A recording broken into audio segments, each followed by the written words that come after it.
Hello दोस्तों, मैं विनीत पांडे आपका बहुत बहुत स्वागत करता हूं आपके ऑनलाइन क्लासेस जानकी क्लासेस में।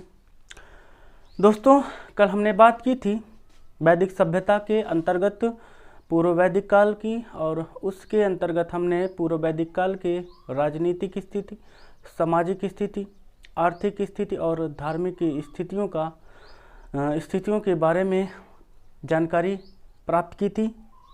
और उसी वैदिक सभ्यता का जो दूसरा पार्ट था उत्तर वैदिक काल, आज हम उसी दूसरे टॉपिक पे बात करेंगे। तो आप लोग हेडिंग डालिए, उत्तर वैदिक काल की भौगोलिक स्थिति। उत्तर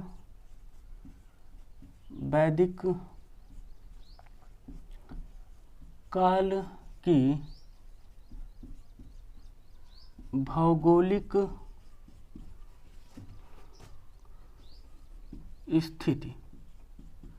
भौगोलिक स्थिति के अंतर्गत जो हमारा पहला टॉपिक रहेगा राजनीतिक जीवन। जिस प्रकार हमने पूर्व वैदिक काल में भी पहला टॉपिक राजनीतिक जीवन रखा था, उस प्रकार उत्तर वैदिक काल में भी हम राजनीतिक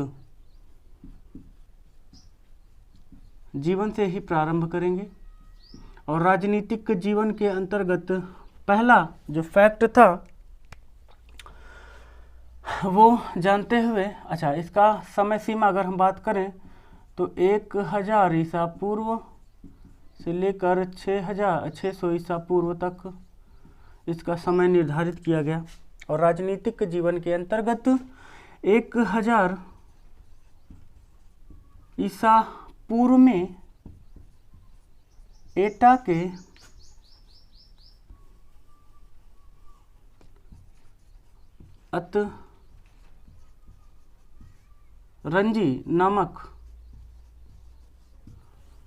के अतरंजी नामक स्थान पर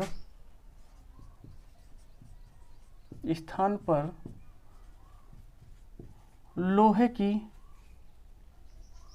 खोज की गई। लोहे की खोज हुई। और जैसे ही 1000 ईसा पूर्व में लोहे की खोज हुई, वैसे ही उत्तर वैदिक काल की राजनीतिक जीवन का विकास तेजी से होने लगा। कहने का मतलब, जिस प्रकार पूर्व वैदिक काल में आर्थिक जीवन को यापन करने के लिए मुख्य या आधारित पशुओं पर थे, या उस समय के मनुष्य का प्रमुख जो जीवन यापन था वो पशुपालन के आधार पर था। इस समय जब लोहे की खोज हुई तो उनका मुख्य आधार कृषि हो गया। ऐसा क्यों? जब लोहे की खोज हुई तो मनुष्यों द्वारा लोहे के औजारों का प्रयोग कृषि में किया जाने लगा। जमीनों की खुदाई अधिक गहराई से की जाने लगी, जिससे उनकी उपज में अधिक वृद्धि हुई। और जब अधिक वृद्धि हुई उपज में, तो उनकी आर्थिक स्थिति में ऑटोमेटिक सुधार हुआ, विकास होता चला गया।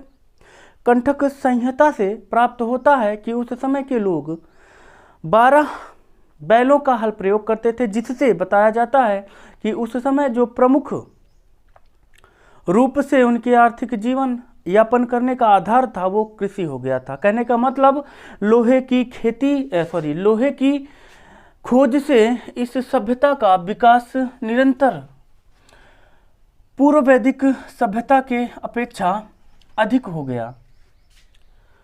राजनीतिक जीवन के अंतर्गत दूसरे फैक्ट में हम जानेंगे कि किस प्रकार इनका राजनीतिक जीवन था। जिस प्रकार पूर्व वैदिक काल में कबीलाई जीवन होता था और उसे जन कहते थे, इस उत्तर वैदिक काल में जन का आकार बढ़कर जनपद हो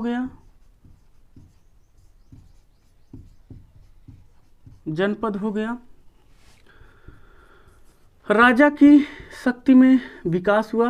पहले राजन कहते थे, अब राजा की शक्ति का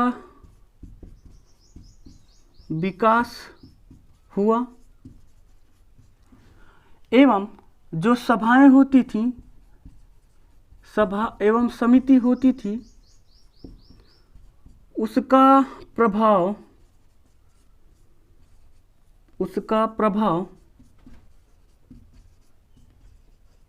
कम हो गया।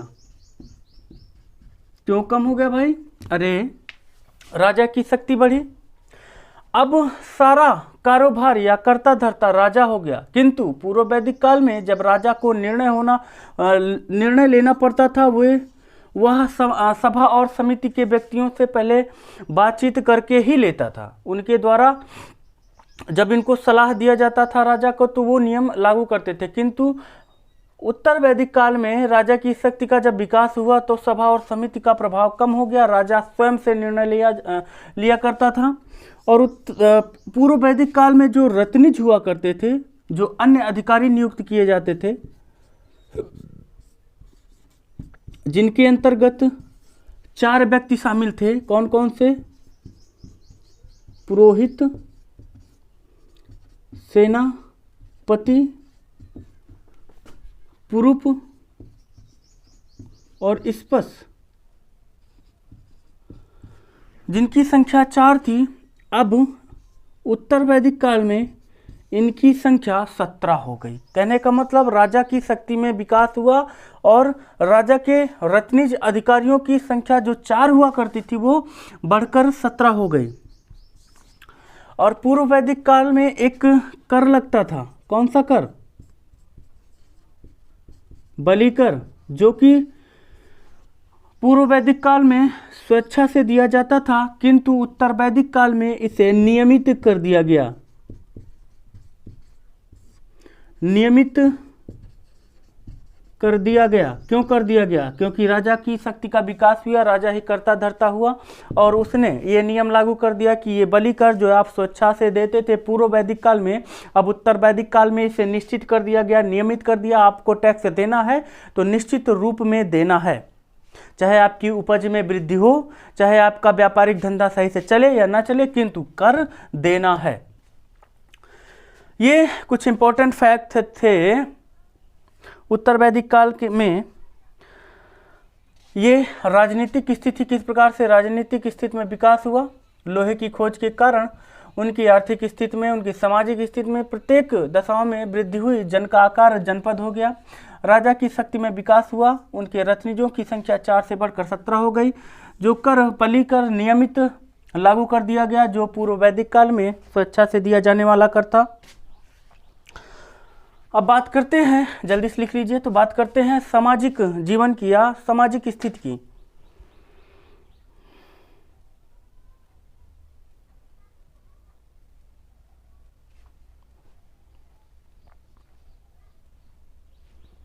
चलिए,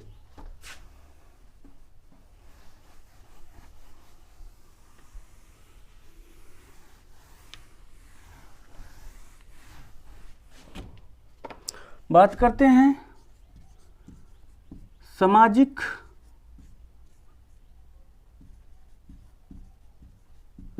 जीवन की। समाज की स्थिति क्या थी इस समय? समाज की स्थिति में भी विकास हुआ। कैसे हुआ, आइए जानते हैं। परिवार जो सबसे छोटी इकाई थी, परिवार से ग्राम बना, ग्राम से बढ़कर के बिख बना, बिख से बढ़ के जन और जन से जनपद, जो कि उत्तर वैदिक काल का माना जाता है। दूसरा जो था, इस समय वर्ण व्यवस्था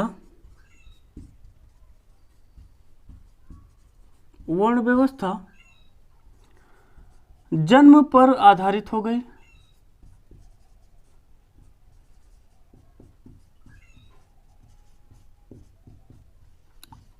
जो कि पूर्व वैदिक काल में कर्म पर आधारित थी और उत्तर वैदिक काल में जन्म पर आधारित हो गई। जन्म पर आधारित का मतलब ब्राह्मण का पुत्र ब्राह्मण ही होगा, राजा का पुत्र राजा होगा, सेनापति का पुत्र सेनापति होगा, वैश्य का पुत्र या व्यापारी का पुत्र व्यापारी होगा, श्रमिक का पुत्र श्रमिक होगा। इस प्रकार से जन्म पर आधारित कर दिया गया किसको? वर्ण को। इसी समय गोत्र का भी प्रचार हुआ या गोत्र नियम लागू हुआ। गोत्र इस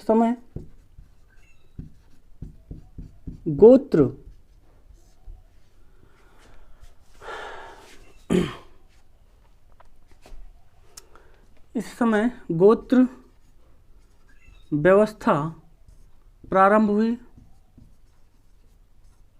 हुई जो कि विवाह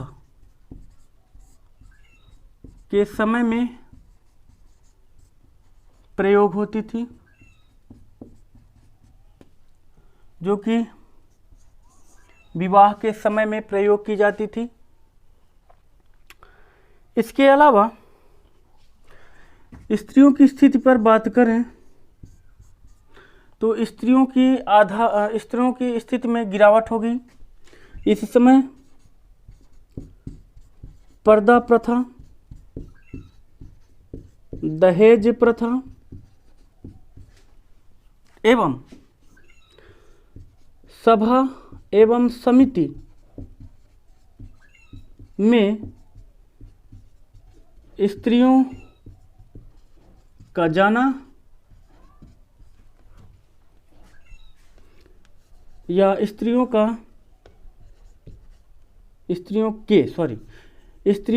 के भाग लेने पर प्रतिबंध लगा दिया गया। कहने का मतलब पूर्व वैदिक काल में स्त्रियां शिक्षा ग्रहण कर सकती थी, दहेज प्रथा नहीं लागू थी, पुनर्विवाह कर सकती थी, सभा और समिति में भाग ले सकती थी, किंतु उत्तर वैदिक काल में पर्दा प्रथा प्रारंभ कर दी गई, दहेज प्रथा प्रारंभ कर दी गई एवं सभा और समिति में इनका भाग लेने पर प्रतिबंधित कर दिया गया। ये उनकी सामाजिक स्थिति थी। उत्तर वैदिक काल में लोहे की खोज ने किस प्रकार से मानव सभ्यता पर पाबंदियां लगा दी या बोल सकते हैं विकास कर दिया, जिससे स्त्रियों की स्थिति में गिरावट हुई। अब बात करते हैं आर्थिक स्थिति की।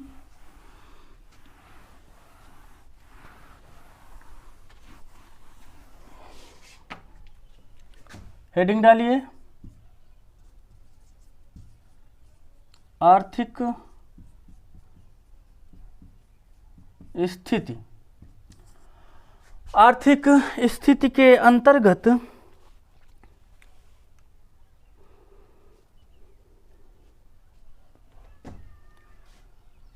मुख्य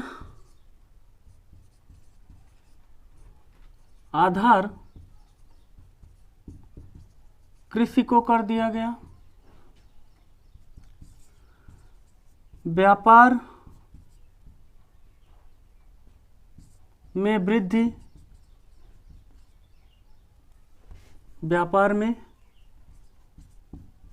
वृद्धि, हुई।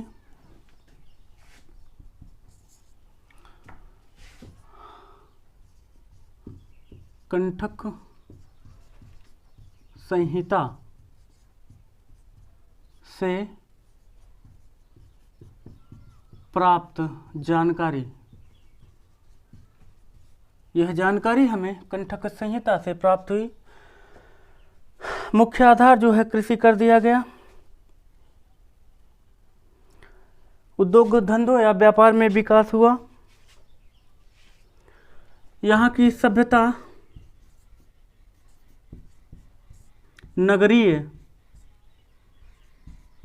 नगरीय हो गई। कंठक संहिता में हमें 12 बैलों वाले हल का साक्ष्य मिला है। 12 बैलों वाले हल का साक्ष्य मिला है, जिससे पता चला कि इस समय या उत्तर वैदिक काल की आर्थिक स्थिति का मुख्य आधार कृषि था। लोहे की खोज की वजह से कृषि में उपज अधिक हुई और इसी उपज के कारण मनुष्य अधिक तेजी से विकास करने लगा, जिसमें व्यापारिक विकास हुआ, सभ्यता नगरीय हुई। ये कुछ 3-4 फैक्ट थे आर्थिक स्थिति के अंतर्गत। उसके बाद हम बात करेंगे धार्मिक स्थिति की। धार्मिक स्थिति की, और इसके अंतर्गत जो पहला फैक्ट है, इस समय यज्ञ एवं कर्म कांडों में विकास हुआ।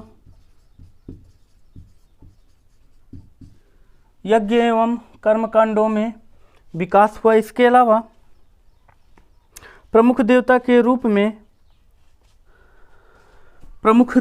रूप में प्रजापति एवं सृजन देवी को मानने लगे। इसके अलावा 2 प्रमुख यज्ञों का नाम मिलता है।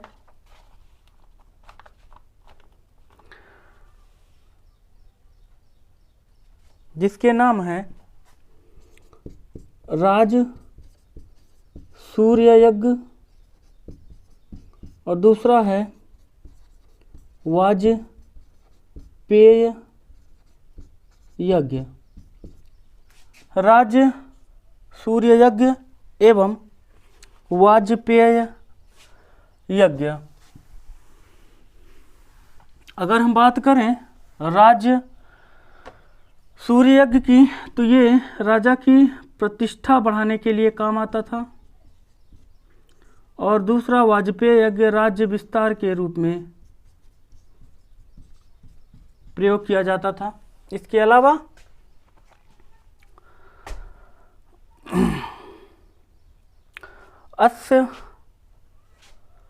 वाजपेय यज्ञ जो था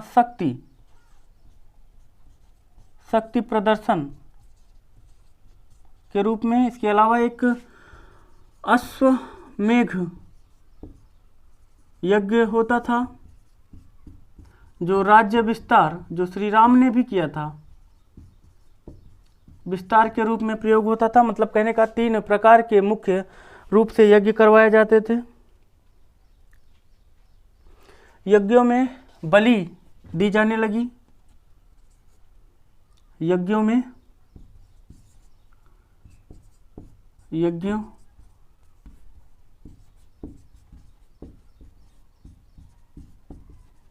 जाने लगी। ये कुछ इंपॉर्टेंट फैक्ट आर्थिक स्थिति के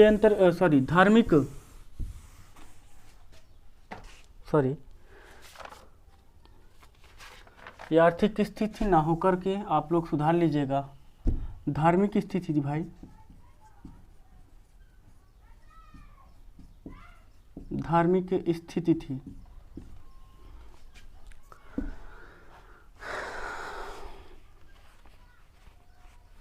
लिख लिया। किस प्रकार से पूर्व वैदिक काल से विकास होकर उत्तर वैदिक काल में हम पहुँचे, और उत्तर वैदिक काल को भी पढ़ लिया, किंतु इस समय कुछ महत्वपूर्ण नदियों के नाम एग्जाम में पूछे जाते हैं, जिनका प्राचीन नाम और नया नाम हमें जानना है।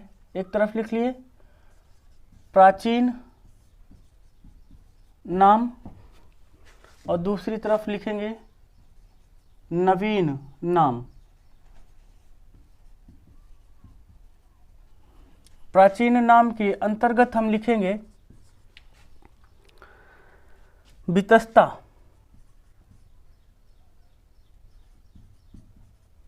वितस्ता नदी, प्रूषणी नदी,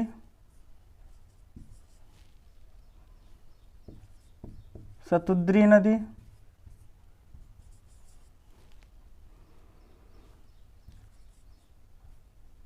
अस्किनी नदी, सदानीर नदी,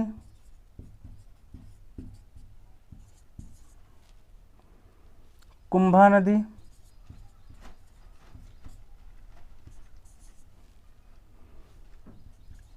पिपास नदी, सरस्वती नदी। अगर इनके प्राचीन नामों की बात करें, नवीन नामों की बात करें तो झेलम, पुरुषणी नदी को रावी नदी, शतुद्री नदी को सतलज नदी, अस्किनी नदी को चिनाव नदी, सदा नीर नदी को गंडक नदी,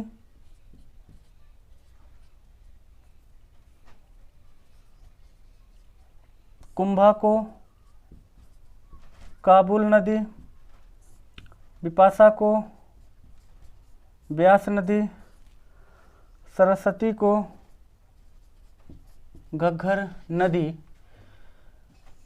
कहा गया। लिख लीजिए जल्दी से।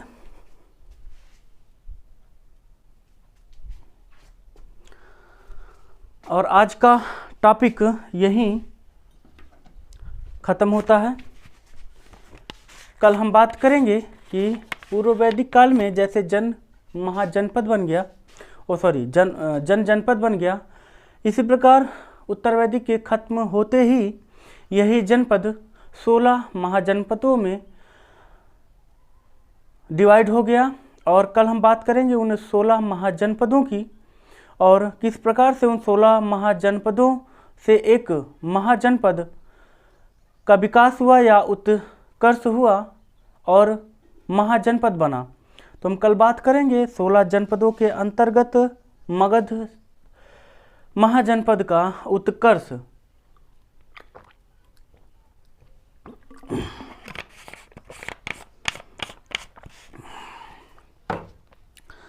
दोस्तों, आपसे विनम्र निवेदन है कि अगर आपको ये वीडियो पसंद आया हो तो कृपया अपने दोस्तों से भी इस वीडियो को शेयर करिए, लाइक करिए और सब्सक्राइब करिए। अगर मेरे द्वारा पढ़ाने में कोई मिस्टेक होता है तो आप प्लीज़ उसको कमेंट करके बताइएगा। आज के लिए इतना ही, धन्यवाद।